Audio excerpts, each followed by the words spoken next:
Hi everyone, it's Louise Pearson back with you in my little series about when you're the one with a life-limiting illness.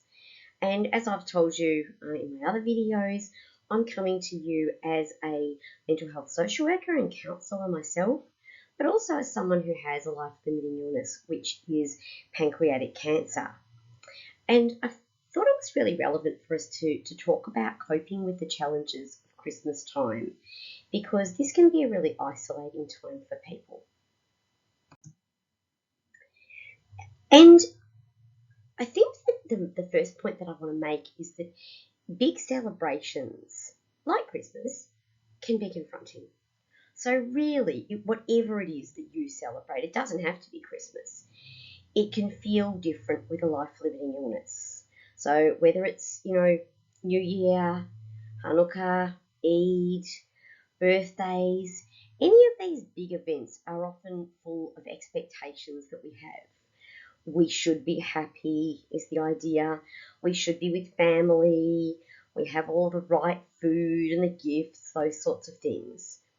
And this can all be exceptionally tiring when you have a life-limiting illness, and you may feel that you're not able to participate as you normally would, and that can be confronting. Symptoms get in the way when you want to participate. So if you experience fatigue as part of your illness, it might be that you have MS, it might be that you have cancer, but big days like Christmas where you're getting together with lots of people, you're often moving from one family gathering to another, those sorts of things can be really tiring.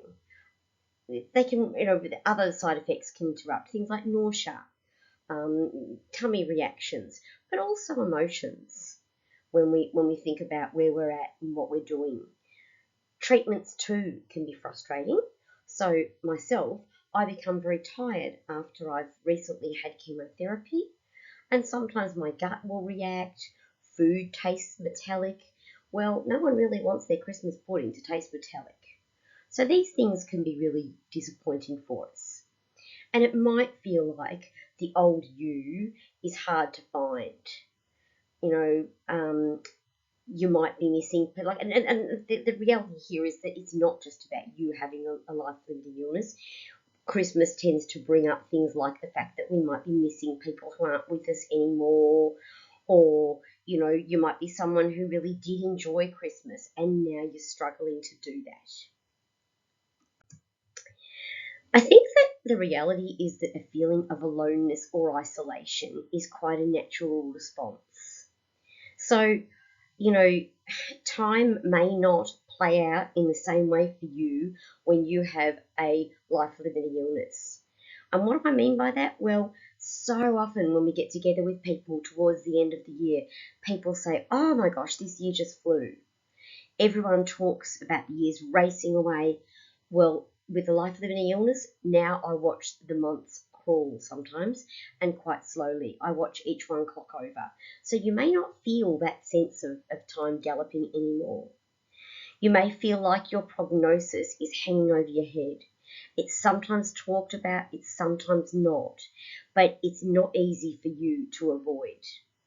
The elephant in the room trumpeting might be, are you going to be here this time next year? If you are, will you be well? And I challenge anyone to say that we don't think about that, because I think about it often. It doesn't stay in my mind all the time, but it's something that I do think about. You may experience some flash forwards when that's happening, and I know I've talked about them on other videos, but where you sort of start to have a little panic and think, oh, but this time next year, what will it be like? And you also may feel the pressure to conform to the happy picture around you, which is sort of what I was talking about earlier. That sense of I've got everything covered and everyone's here and it's family, isn't it lovely? And so at times like these, they can lead to us feeling unseen by those around us. And it's a feeling that's hard for people to share with you because, unless something happens that we don't know about now, they will be here next year. And we may not be. And, of course we may be.